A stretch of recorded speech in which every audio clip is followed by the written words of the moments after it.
El 22 de marzo de 1960 fallecía en París el Endacari José Antonio Aguirre. Este hecho marcaba el final de una etapa en la historia del gobierno vasco y en la propia historia del exilio. Su repentina muerte provocó un enorme sentimiento de orfandad y vacío, no solo entre sus correligionarios, también entre sus adversarios políticos. El líder socialista Indalecio Prieto, rival de Aguirre y sin embargo amigo, escribió: «La inesperada y triste noticia del fallecimiento de José Antonio me sobrecogió, dilatando una llaga que nunca podrá cerrárseme. ¿Cómo reemplazar a José Antonio? Nadie en el Partido Nacionalista Vasco ni en los demás partidos de la región reúne sus dotes excepcionales. Todos acaban de sufrir una pérdida irreparable».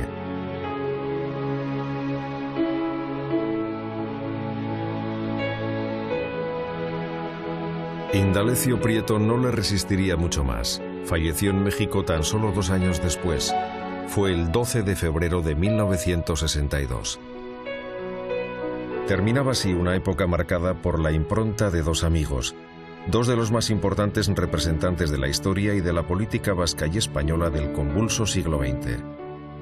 Jesús María Leizaola fue designado como el sucesor de Aguirre. El nombramiento fue, además, casi inmediato, jurando su cargo en San Juan de Luz ante el féretro de su antecesor.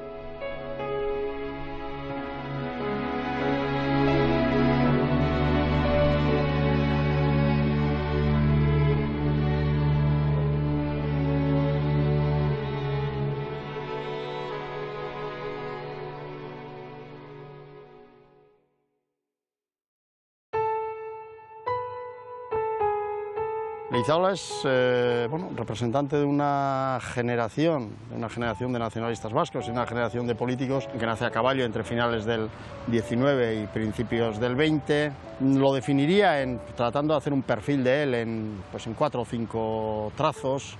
El primero es un nacionalista, es decir, es alguien que piensa que Euskadi es una nación y que el desarrollo de esa nación tiene que ver con el progreso en su libertad.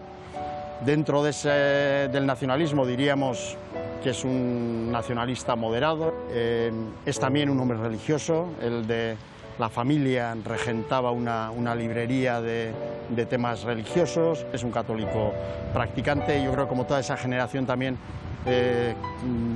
da a la religión una dimensión, atribuye a la religión una dimensión social también. Leizaola es también, no iba a decir también y sobre todo, pero es un hombre de letras, un hombre enciclopédico, un hombre que tiene verdadera pasión por el saber, por estudiar, por investigar. Yo diría que su hábitat natural son los libros. No es un líder, es decir, Leizaola no es un líder, no tiene el carisma, no tiene la capacidad de persuasión, no tiene el don de gentes, no tiene la oratoria que tenía Aguirre. No es un secundario, aunque evidentemente no es un líder.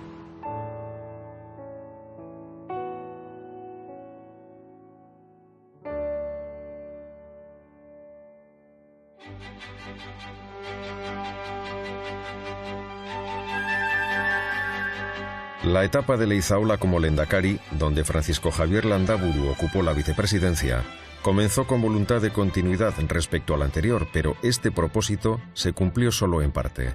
Por supuesto, las actividades realizadas a partir de entonces eran continuación de las desarrolladas anteriormente. Se mantuvieron los contactos con movimientos y gobiernos de diversos países. Continuaron las publicaciones OPE y Euskodeia. Siguieron las celebraciones de la Berri Eguna en las sedes del gobierno. El Endacari Leizaola mantuvo la costumbre de dirigirse a su pueblo mediante los mensajes de Navidad, etc. A su vez, se promovieron nuevas acciones como los primeros Aberri Eguna en el interior desde la Guerra Civil. Como no podía ser de otra manera, el primero tuvo lugar en Guernica en 1964.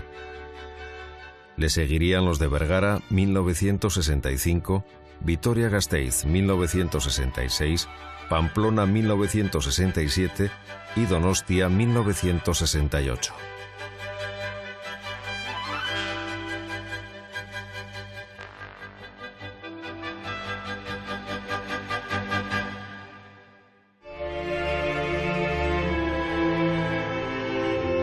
Otras iniciativas, dependientes del gobierno en la fase anterior, aunque se mantuvieron, variaron un tanto su carácter.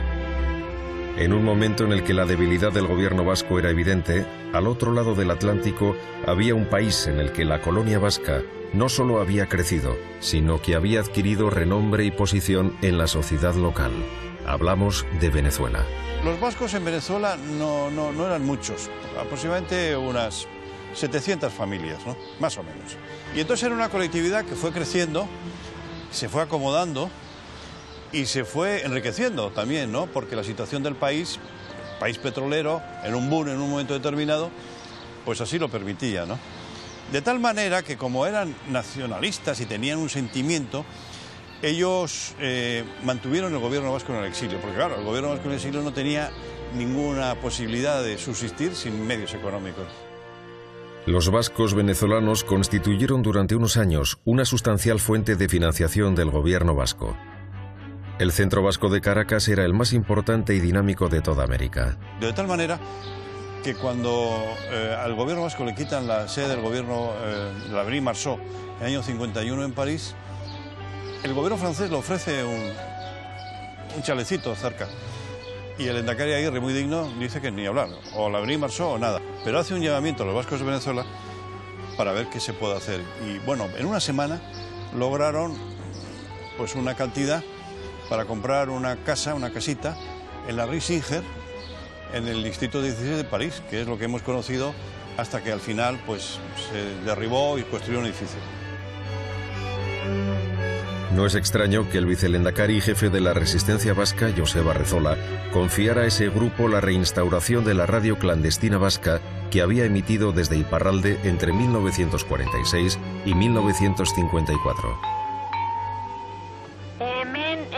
Pero en esta etapa, Radio Euskadi fue, más que una radio de resistencia, una emisora de EGI, que son las juventudes del PNV, algo que en ocasiones no fue del agrado del gobierno. Alberto Rosegui se ocupaba de todo el tema de la redacción, Joaquín Incha se ocupaba de la estructura y los demás se ocupaban un poco de todo, de llevarlo, de traerlo, de estar con... Es decir, fue un trabajo fundamentalmente de equipo. Era un equipo de unas 20 personas, que además se habían juramentado, casi como los templarios, de que no podían hablar nunca nada de la Radio Euskadi, ni de dónde estaba, ni cómo funcionaba, ni de que existía. El nombre era La Chalupa. El lugar no se llamaba Santa Lucía, sino Macuto. Macuto era la playa de Caracas, ¿no? Para que la gente piense, cuando voy a Macuto, voy a la playa. Obviamente, esta microemisora no aspiraba a ser el referente principal de la oposición al franquismo, pero constituyó un importante instrumento para mantener vivas las reivindicaciones nacionalistas y un nexo de unión entre los vascos de uno y otro lado del océano. Aquí, Radio Euskadi, la voz de la resistencia vasca. Pero por mucho que intentaran mantener la impronta de la etapa de Aguirre, lo cierto es que no era posible por varios factores. En primer lugar, existían diferencias y notables entre las personalidades de ambos mandatarios. Aguirre era una persona carismática, atractivo, buen orador, simpático. Leizaola era un hombre más callado, más de despacho, un trabajador incansable, extraordinariamente leal. Sin embargo, estas diferencias tampoco explican de por sí el cambio de sentido que experimentó el gobierno vasco a partir de 1960. Hemos de tener en cuenta otros factores y entre ellos, lógicamente, el propio contexto. La tendencia aperturista del franquismo, que se afianzó a partir de 1960, consolidó su rehabilitación internacional. En general, la década de los 60 fue positiva para el franquismo, mientras que la oposición al régimen atravesaba una crisis generalizada. En el exilio, perdidas ya las esperanzas de volver, las comunidades se habían asentado. La distancia entre exilio e interior era cada vez mayor. Y la España de Franco, integrada desde 1955 en la ONU, emprendió una política de aproximación del régimen a Europa, y esta, estabilizada ya la Guerra Fría, si bien no admitió el ingreso de España en la Comunidad Económica Europea, sí que favoreció los contactos e incluso la firma de tratados con Franco, que el régimen, por supuesto, vendió como triunfos. Y además, En esa década también, el País Vasco vivió lo que se ha denominado como segundo proceso de industrialización. Este proceso conllevó un rápido y notable desarrollo económico, con el consiguiente aumento de la inmigración, y un efecto modernizador de la sociedad vasca que se había convertido ya en una sociedad económicamente acomodada y que parecía políticamente apática.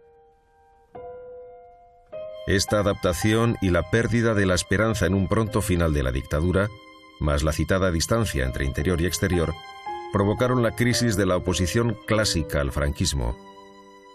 Ahora bien, en torno a mediados de los 60 se iniciaron algunos movimientos internos que constituyeron una nueva forma de oposición. Destacados sectores de la Iglesia vasca mostraron su postura contraria al régimen, surgió un nuevo movimiento obrero, grupos estudiantiles se movilizaron y en el ámbito cultural se iniciaron procesos significativos como el paulatino desarrollo del euskera, con el nacimiento del euskera batua, la creación de las primeras ikastolas y con el resurgimiento de la literatura y el cine vasco.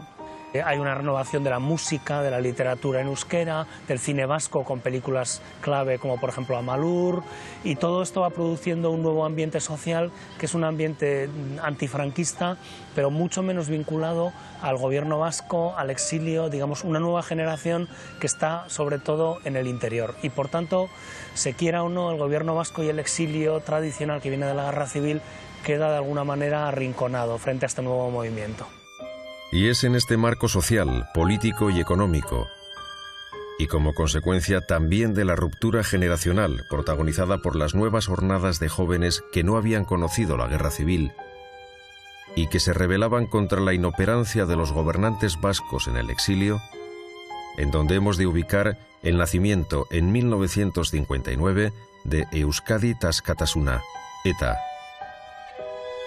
ETA, que arranca como una secuela de una EGI insatisfecha, donde dentro del propio PNV hay gente del PNV insatisfecho con el comportamiento del PNV. Entonces, cuando a mí se me está tentando para entrar en ETA, yo no entro en ETA porque no acabo de ver claro dónde está el deslinde de hasta dónde se quiere ir en lo que es una lucha armada.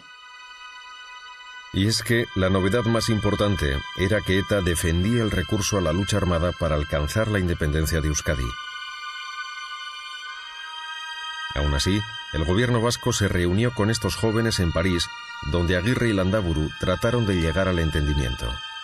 Oír, escuchar y tratar de acercarse de los jóvenes nuevos de la ETA que acaba de surgir y que llegan a París, instaura una instancia de diálogo con ellos, cosa que con los otros miembros del gobierno era más difícil tal vez en ese momento en París, y se da una serie de conferencias, se da una serie de debates con Chillardegui, con Echevarrieta, con esta gente, Benito del Valle, etcétera, que están allá en París. Pronto se ve la dificultad y la dificultad de entendimiento. Precisamente por este tema yo creo que del humanismo que los lleva a posturas de no violencia. Porque los jóvenes que llegan de Bilbao desesperados por la falta de perspectiva y por la necesidad de hacer algo, ¿no?, acusando al PNV de inactividad y ya listos para la violencia. En esa situación, en ese contexto nace ETA. ¿Pero qué ocurre a continuación? Pues a continuación vienen todos los fenómenos africanos, es decir, la descolonización en África, todos los FLNs, o sea, todos los Frentes de Liberación Nacional, sobre todo Argelia fue un referente muy importante. Efectivamente, la ruptura ideológica se consumó en los años 60, cuando ETA se definió como Movimiento Socialista Vasco de Liberación Nacional, siguiendo el ejemplo de los movimientos de liberación y grupos marxistas surgidos con procesos revolucionarios como los de Argelia, Cuba o Vietnam. Le grand tournant, c'est qu'il y a eu tout d'un coup une génération qui n'est pas en lien avec le gouvernement basque, mais qui au fond, indirectement, a bénéficié de ce que nous avons reçu de ces gens individuels. Où en même temps, la France perdait ses colonies, notre génération avait fait la guerre d'Algérie, rentrée d'Algérie. La France rentrait dans la première organisation européenne, c'est-à-dire qu'on dépassait le nationalisme français pour aller vers du supranational. Et en même temps, nous avions, alors ça, ce n'est pas le gouvernement basque, mais les premiers réfugiés de la deuxième génération des résistants d'Igualé, les premiers militants d'État. Y ahí es donde yo empiezo a ver ya que se está planteando una formulación ideológica que a mí ya no me convence. No, a mí una ideología marxista. Salir de una dictadura blanca para pasar a una dictadura roja, es decir, las dictaduras no me van, sean blancas ni sean rojas. Telesuelo Monzón habla de un frente a Abertzale, pero evidentemente Telesuelo Monzón no congenia en modo alguno con esos planteamientos que ya se apuntaban desde mediados de los años 60 en el sentido de hacer de ETA un partido de los trabajadores, las visiones trotskistas, bueno, en un primer momento maoístas, guevaristas, después trotskistas, un planteamiento de lucha de clases. Claro, todo eso es absolutamente ajeno a la figura de Telesuelo Monzón. Me acuerdo muy bien de una frase de Aita que dice: pero esta gente habla como falangistas. Es decir, huele el tufillo totalitario que podía haber, digamos, en algunos de estas personas, no todos, pero algunas de estas personas dispuestos a ceder en cuanto a los medios con tal de conseguir el fin. Eso es obviamente antihumanista y anticristiano, y hay un rechazo. Entonces ahí se abre la brecha. Telesuelo Monzón sigue siendo un reclamo de una serie de gente que cree en esa especie de gelquidismo radical que ya no es seguido por el PNV, y que complementa en cierto modo el otro mundo, que es el mundo del Frente del Rechazo, el mundo marxista-leninista, etc. Pero claro, adopta una actitud de no enfrentamiento y de no colisión con ese mundo. Y él sigue planteando su discurso, que es un discurso que forma, por decirlo así, la segunda alma de la izquierda Abertzale.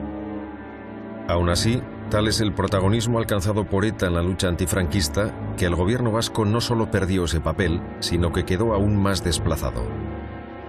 En aquellos años de militancia, a finales de los 60, principios de los 70, la idea que desde ETA se tenía del gobierno vasco era bastante peyorativa, bastante condenatoria. De hecho, el narcisismo con el que surge ETA le incita a considerar todo lo anterior como mal hecho, limitadamente hecho o fracasadamente hecho. La ineficacia que se le achacaba era innegable. La década de los 50 había sido una década difícil para el gobierno. Y ahora, en los 60, además de un momento de precariedad económica, atravesaba una especie de letargo anímico, sin apenas actividad. Era un gobierno paralizado. En 1964, la situación se había hecho tan angustiosa e insostenible que el lehendakari Leizaola se planteó prescindir de una parte esencial de su estructura gubernamental. Pero estos planes finalmente no se llevaron a cabo.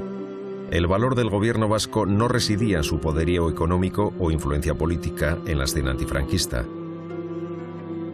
En ese momento, su valía era eminentemente simbólica, ya que era la única y legítima autoridad vasca, derivada del ordenamiento jurídico republicano y de la voluntad manifestada por los vascos. Era imprescindible, además, mantener el gobierno de cara a una futura situación transitoria que surgiera a la muerte del dictador. En ese contexto, la continuidad del gobierno facilitaría que Euskadi recuperara de inmediato su autogobierno.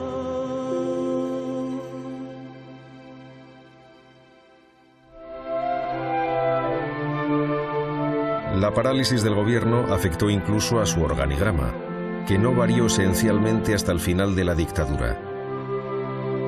Los consejeros se fueron renovando por fallecimiento o dimisión de los precedentes.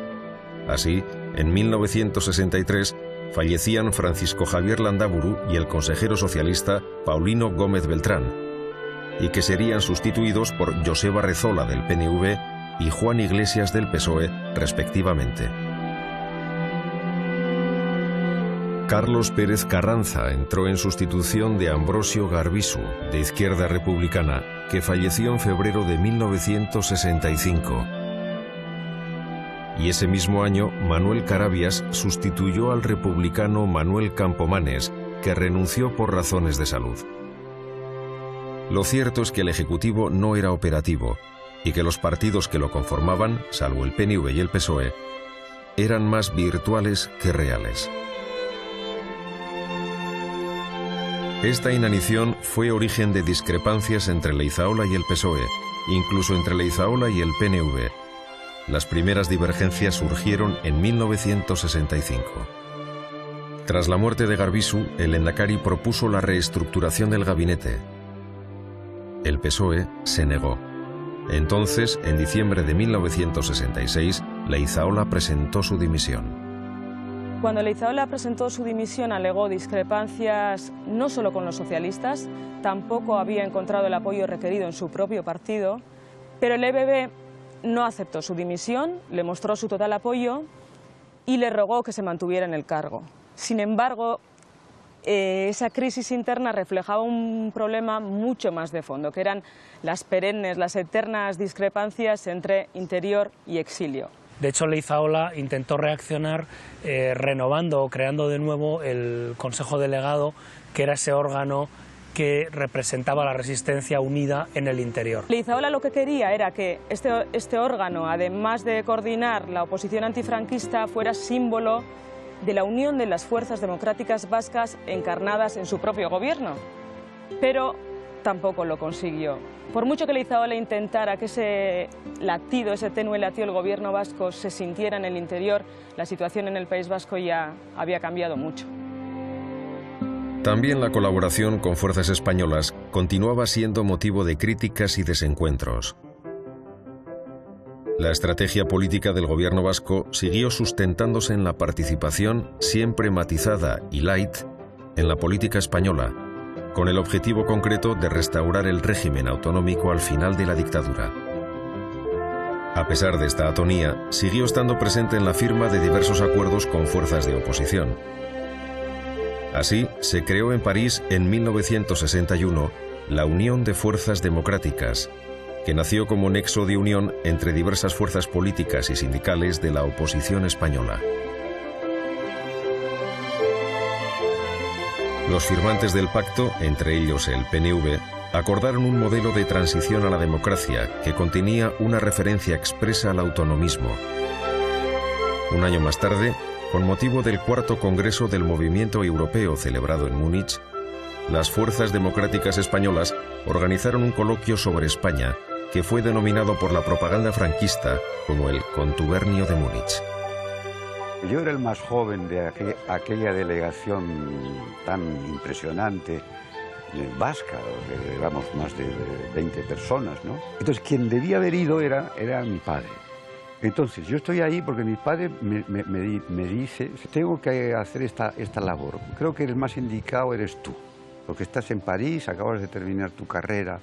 Y así lo hice. Entonces se produjo una situación jocosa, porque luego cuando vino la persecución en España a raíz del contubernio de Múnich, pues aparecía Julio Jáuregui, porque la policía había obtenido las fichas de todos los presentes en los hoteles alemanes. Pero claro, el Julio Jáuregui era yo.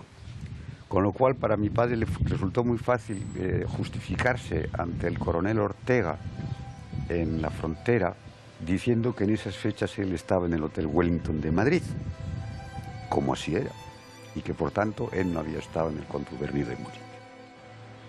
Para mí lo más importante fue la afirmación democrática de todos los allí presentes, que yo creo que eran todas las fuerzas políticas de España, salvo algunos nostálgicos que quisieran que prosiguiese la dictadura paternalista de Franco.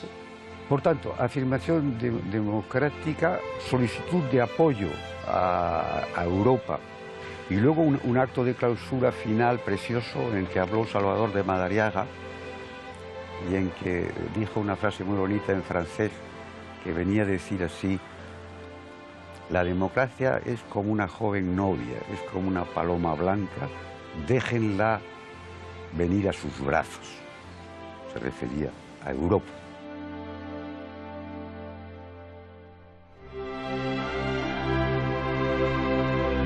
Otra de las vías de participación en la política española fue a través de la relación del PNV con otros grupos democristianos. En 1963 quedó constituido el Equipo de la Democracia Cristiana Español, en el que el vicelehendakari Joseba Rezola fue designado secretario permanente del organismo. Estas relaciones con fuerzas y organismos españoles no fueron para nada bien vistas por amplios sectores del nacionalismo vasco, y en 1961 la Junta Nacionalista de Valparaíso en Chile mostró su postura contraria a la participación en la Unión de Fuerzas Democráticas, pero mucho más duras fueron las críticas provenientes de ETA y de las fracciones más radicales del Partido Nacionalista Vasco, que consideraban una traición esta actitud colaboracionista de su partido. El gobierno vasco era ridiculizado y el propio Leizaola caricaturizado. En 1963 Federico Crutby publicó su libro Baskonia, que rápidamente se convirtió en una especie de Biblia para ETA y su entorno político, y en ese libro dedicaba duras e hirientes palabras al propio Leizaola y a su gobierno. En abril de 1964, un autodenominado Grupo Sabin del PNV redactó en Bilbao un manifiesto reclamando la convocatoria de una mesa redonda nacionalista, presidida por Telesforo Monzón. Demandaban la disolución inmediata del gobierno vasco y su sustitución por otro ejecutivo integrado por ETA, Enbata, que era el movimiento abertzale de Iparralde creado en 1963, y por un nuevo PNV.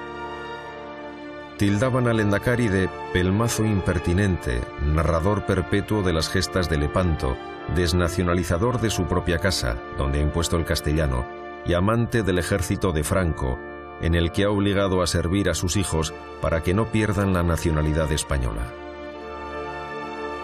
Indudablemente estas críticas tienen que ser entendidas dentro de un contexto de creciente influencia de ETA.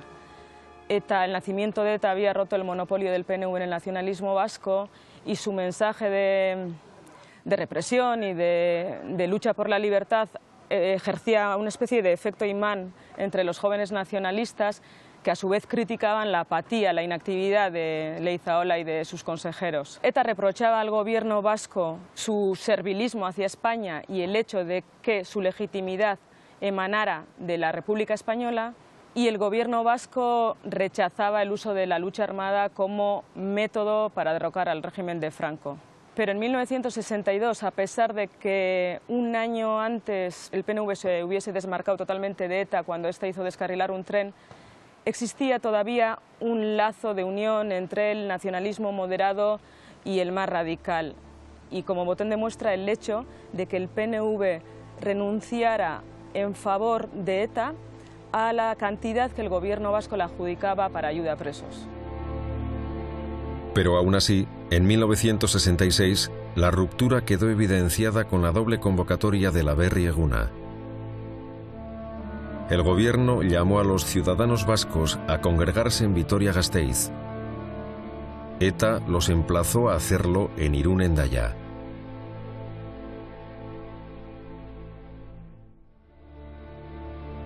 En la historia universal, el año 1968 es recordado por la oleada de protestas estudiantiles que recorrió el mundo y por la frustrada Primavera de Praga contra el dominio soviético. También en el País Vasco, 1968 fue un año trascendental.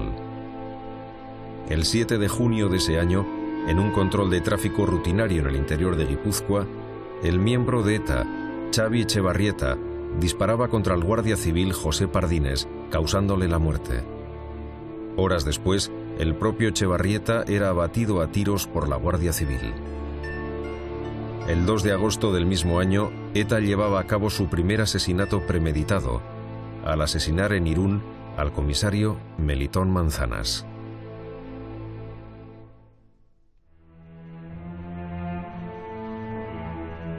A partir de ese momento, ETA incrementó sus acciones violentas, confirmándose como la protagonista más activa del antifranquismo vasco.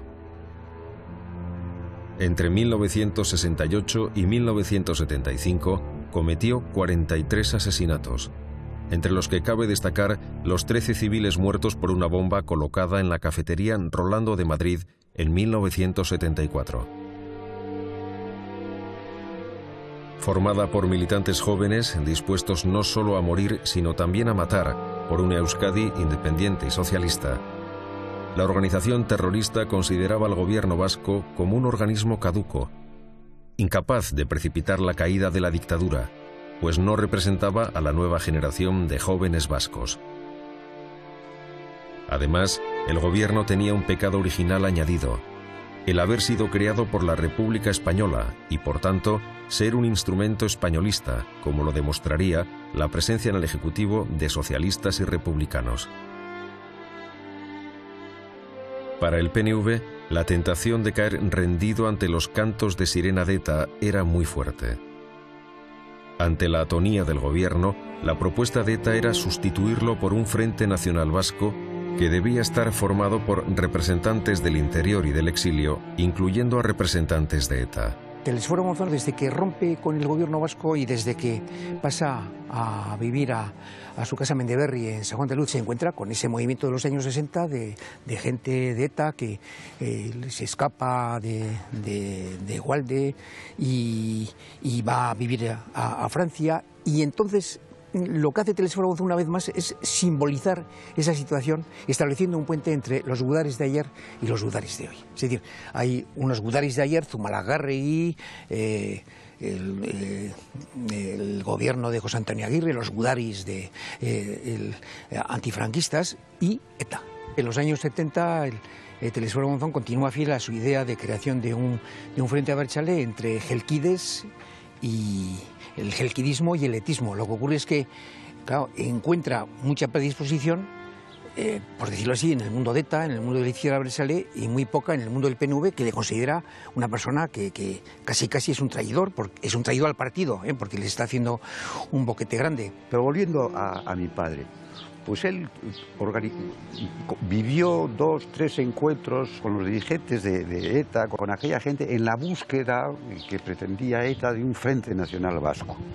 La violencia es el gran obstáculo al entendimiento, el gran obstáculo. Y lo mismo que mi padre está convencido cuando llegó la guerra civil de que la íbamos a perder, mi padre estaba convencido de que ETA nunca ganaría la guerra con la lucha armada, y que la lucha armada era un fracaso.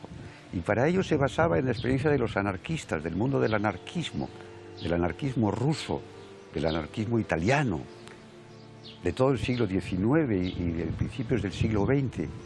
Algunas de estas ideas críticas con el gobierno vasco estaban calando no solamente en ETA, sino incluso también en ciertos sectores de la juventud nacionalista más radicalizada, ¿no? Estos sectores proponían incluso una ruptura del gobierno vasco y un acercamiento a los postulados de unión nacional que predicaba ETA, ¿no? Sin embargo, hay que decir también que desde muy pronto hubo otros sectores del PNV que por el contrario eran muy críticos con ETA y que hablaban en esta época ya de apartarse de la violencia, incluso el terrorismo, con estas palabras, que practicaba ETA. Tratando de encontrar una solución de compromiso, el gobierno vasco lo que hizo fue en 1970 intentar integrar en su seno a los sectores próximos a ETA que habían surgido a la izquierda del Partido Comunista de Euskadi, ¿no? Sin embargo, se encontró una vez más con la negativa del Partido Socialista. Decía, bueno, o si estoy yo no están ellos, o viceversa. Y Leizaola, una vez más, prefirió mantener la unidad del gobierno vasco conseguida en la guerra civil y, por tanto, seguir dejando fuera del gobierno a esos nuevos sectores vinculados a ETA. Así, tanto el gobierno vasco como los partidos que lo constituían se renovaron en la primera mitad de los años 70. Era importante estar bien situado ante la previsible pronta muerte del dictador. Ello suponía el desplazamiento del centro de gravedad de la oposición del exilio al interior del país. En el PSOE vasco, nuevos líderes, como Nicolás Redondo o Enrique Mújica, pasaron a dirigir el partido, uniendo su esfuerzo al de Ramón Rubial, que había mantenido viva la llama socialista en los tiempos difíciles de la década anterior. En el PNV tomó las riendas una nueva generación de dirigentes como Luis María Retolaza, Xabier Arzalluz, Joseba Leizaola, Sabin Zubiri, Mikel Isasi o Michel Unzueta. Mientras tanto, también se intentaba reanimar, al menos tímidamente, la actividad del gobierno vasco. El lehendakari Leizaola en el año 74 hace un viaje clandestino a Guernica, porque la obsesión de toda aquella generación era rendir cuentas. Ellos tenían que rendir cuentas, ellos habían sido elegidos democráticamente, ellos habían hecho cosas, eran responsables de cosas, tenían que rendir cuentas. Y él fue a Guernica en el año 74, en plena clandestinidad, para decirle que el gobierno vasco estaba maduro para rendir esas cuentas y que la antorcha tenía que ser pasada a las nuevas generaciones. Es por eso que la visita clandestina que Leizaola hizo a Guernica en 1974, con motivo de la Berri Eguna, cobró gran importancia simbólica. Las publicaciones del exilio difundieron las imágenes de lo que suponía una victoria propagandística. Cuando la vida de Franco estaba apagándose, el gobierno vasco seguía en el mismo lugar donde, 37 años antes, el primer lehendakari había jurado defender luchando la libertad del pueblo vasco. Con estas acciones el gobierno vasco lo que pretendía sobre todo era mantener viva esa llama recibida de la unidad vasca contra Franco en la guerra civil. Era algo importante pensando sobre todo en la ya previsiblemente pronta muerte de Franco y por tanto en la situación de transición que pudiera haber después de este momento, el contar con un organismo vasco que representara a toda la oposición democrática. A la vez, la actitud del gobierno vasco ante ETA en estos años está marcada por la ambigüedad. Por un lado, dejaban muy claro, incluso de forma en comunicados explícitos, que ellos no querían saber nada con la violencia y que pensaban que la manera de combatir contra Franco era respetando precisamente la vida y la dignidad humana, ¿no? Pero al mismo tiempo declaraban que ETA era consecuencia de una dictadura que estaba reprimiendo al pueblo vasco.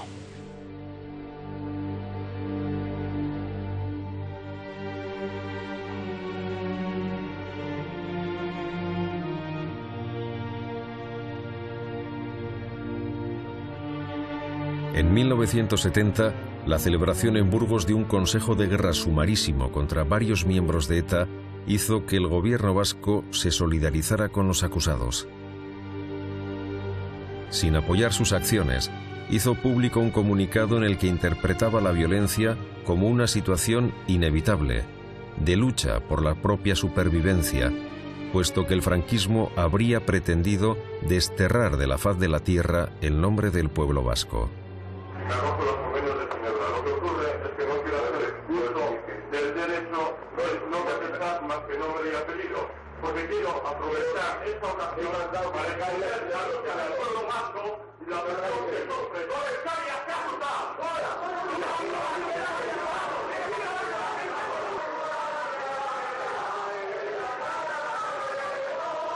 Bueno, la actitud de casi todos los partidos políticos tradicionales, históricos, hijos del exilio, incluso de partidos democráticos europeos, fue de un cierto distanciamiento respecto a lo que iba a suponer el proceso de Burgos. En el caso del gobierno vasco, la mera existencia de ETA suponía una cierta tirantez desde los orígenes de ETA. Entonces, ese clima de tensión se rompe, se produce una actitud de adhesión, se vuelca en la adhesión el gobierno vasco, se vuelca en la adhesión casi todos los partidos democráticos y comunistas de aquel momento en Europa, y es evidente que el gobierno vasco, a través de sus personalidades, consigue que la acción de las madres de los presos acceda al Vaticano, a embajadas, al gobierno alemán, y que la campaña contra los fusilamientos de los condenados a Burgos pues sea de la dimensión europea, gracias en gran medida a los apoyos que diferentes partidos realizan, pero muy especialmente al gobierno vasco, que tenía un papel muy importante en lo que era la democracia europea en aquellos momentos.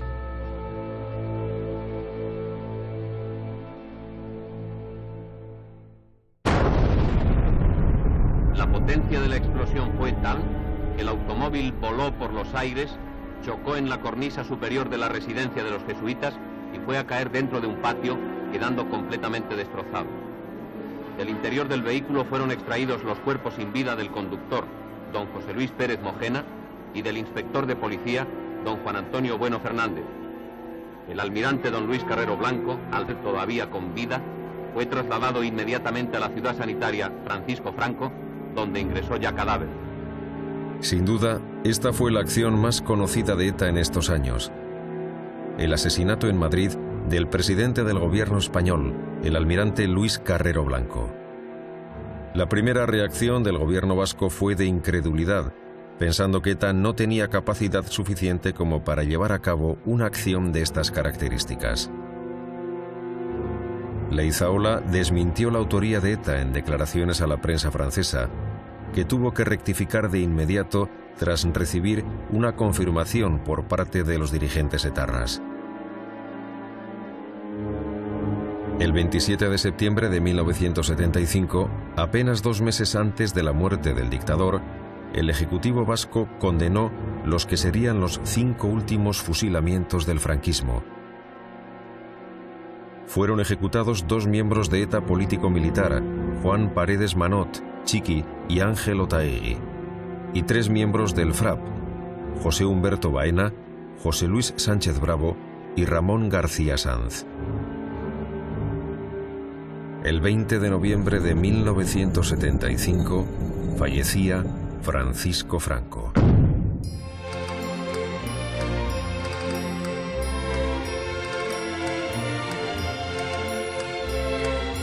Comenzaba ahora una etapa de transición a la democracia que no iba a estar exenta de conflictos y dificultades, incluida la continuación de la violencia de ETA y de otros grupos de extrema derecha e izquierda. Los hitos de este proceso fueron la aprobación de la Ley para la Reforma Política en diciembre de 1976, la celebración de las primeras elecciones democráticas en junio de 1977, la aprobación de la Constitución en diciembre de 1978 y del Estatuto de Autonomía del País Vasco en octubre de 1979. En la práctica, el gobierno vasco apenas intervino en el proceso de transición. Es un proceso que llevaron sobre todo los partidos y los nuevos dirigentes que estaban ya en el interior. En estos momentos, Leizaola, que tenía ya 80 años, seguía viviendo en París y contaba ya solo con 4 consejeros. Y de hecho, algunos de ellos, de los consejeros, seguían viviendo en el exilio y otros habían vuelto al interior, y de hecho Iglesias e Isasi formaban a la vez parte del Consejo General Vasco, un organismo preautonómico que se había puesto en marcha a principios de 1978 con objeto de preparar la autonomía y el estatuto que pronto iba a ser una realidad. Significativamente, los 2 partidos con más representación en el Consejo General Vasco eran los mismos que lideraban el gobierno en el exilio, el PNV y el PSOE. El socialista Ramón Rubial fue su primer presidente, siendo sustituido después por el jeltzale Carlos Garaikoetxea.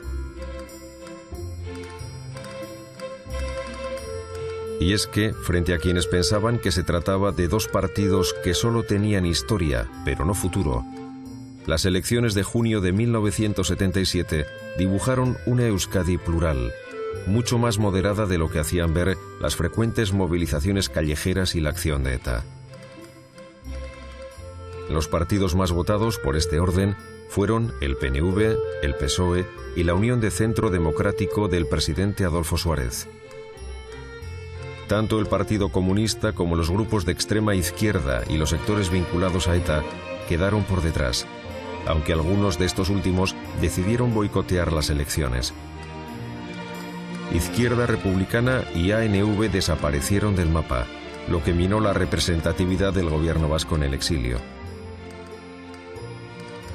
En esta coyuntura, el presidente del gobierno, Adolfo Suárez, barajó la posibilidad de que Leizaola ocupara un papel similar al del presidente de la Generalitat Catalana en el exilio, Josep Tarradellas, que había regresado a España, pasando a presidir la preautonomía catalana en septiembre de 1977. Pero Suárez se encontró con la negativa del PNV. Nuestra decisión fue que el gobierno mantuviera dignamente su condición de tal,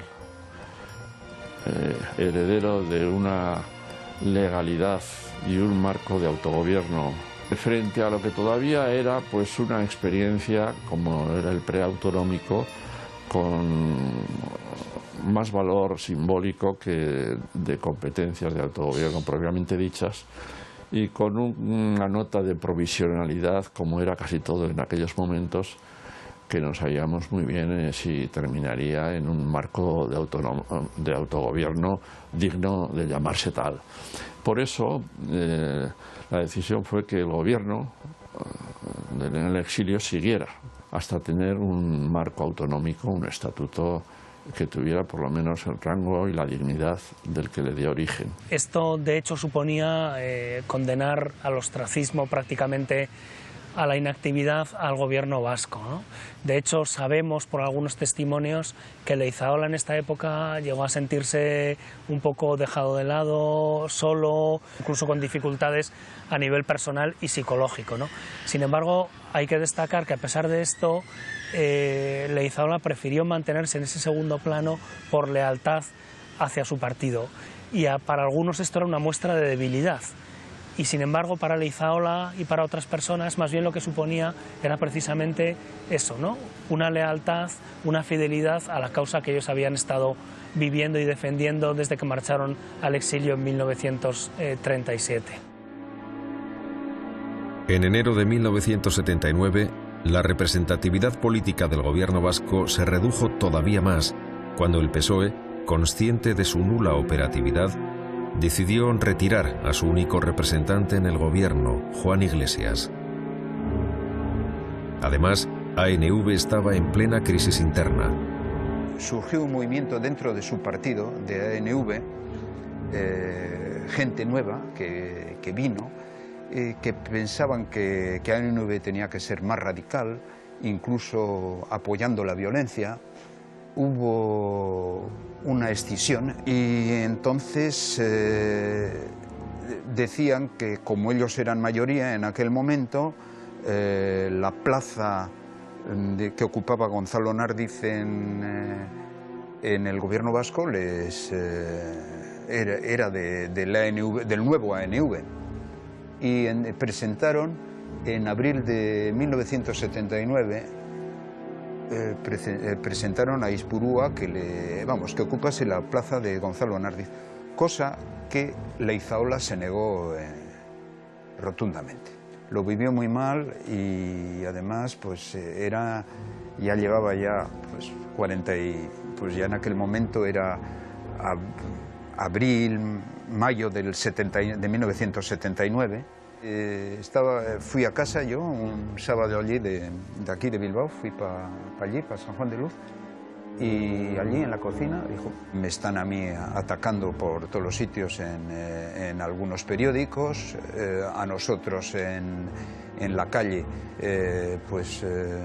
había gente de Ribatasuna que nos tachaban de traidores, de hecho alguno de Bermeo se encargó de decir que era un traidor, que Gonzalo Nardiz se había vendido, en fin, una serie de cosas. Fue muy desagradable. Fue muy desagradable y fue bastante duro. No esperábamos reconocimientos, no esperábamos, pero que encima te tachasen de traidor algunas personas dentro de tu mismo pueblo, era bastante duro. En la práctica, ello hizo que el PNV fuera el único que realmente respaldara la existencia del gobierno, tal y como reconocían sus dirigentes en el verano de 1979. Consciente de que Leizaola había sufrido mucho en tiempos recientes, Garaikoetxea retomó en julio de ese año la idea de que el Lehendakari pasara también a presidir el Consejo General Vasco, como broche de oro a su trayectoria en el exilio. Sin embargo, finalmente, el PNV decidió que Garaikoetxea continuara como presidente y que Leizaola no regresara hasta que la autonomía vasca fuera una realidad. Finalmente, esa realidad llegó con la aprobación del Estatuto de Autonomía en referéndum, el 25 de octubre de 1979. De tal manera que cuando se aprueba el Estatuto de Gernika en octubre del año 79, después del referéndum, vamos donde el Lehendakari Leizaola y le decimos: Lehendakari, misión cumplida, puede usted volver cuando crea conveniente.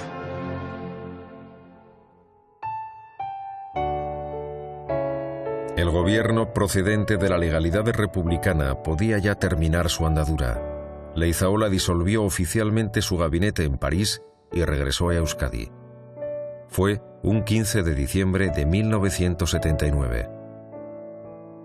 Peru Ajuria, el que fuera fotógrafo del gobierno vasco en París, fue el encargado de inmortalizar ese viaje para la historia. Esta foto es el cierre simbólico de la delegación. El cierre de la delegación, detrás de esto fuimos al aeropuerto. Esto es Leizaola subiendo al avión. Leizaola saludando al capitán del avión. Y aquí, tuvieron un detalle, sacaron un poco de champán para brindarlo a Leizaola.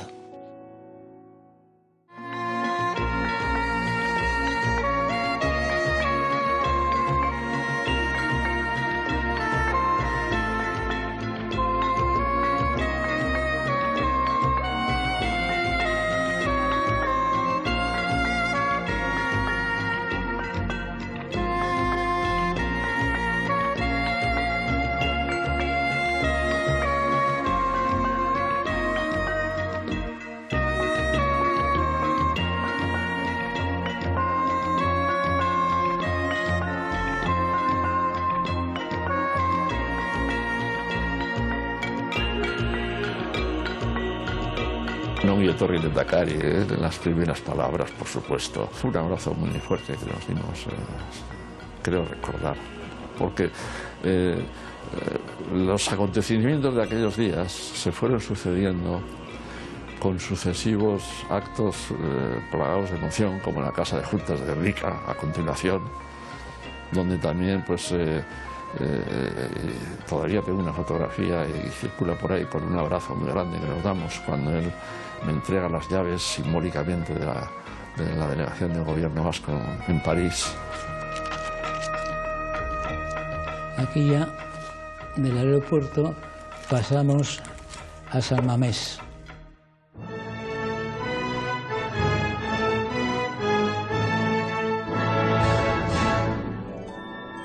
En el antiguo campo de fútbol de San Mamés, Leizaola fue objeto de un impresionante homenaje que ahora sí fue el broche de oro a la historia de un gobierno que, superando muchas dificultades, supo mantener en pie la bandera que Aguirre había izado en Gernika en octubre de 1936. El Lehendakari Leizaola afirmó que: con mi llegada hoy a Euskadi, cumplo y doy fin a una misión que se me encomendó. Tengo la enorme satisfacción de que he llevado la palabra que di hasta el fin. Pido a los vascos la reconciliación y la paz, ese objetivo que ha movido mis gestos y actuaciones en los últimos 10 años. Desde entonces, la paz para los vascos ha tardado más de 30 años en llegar. La reconciliación es otra historia.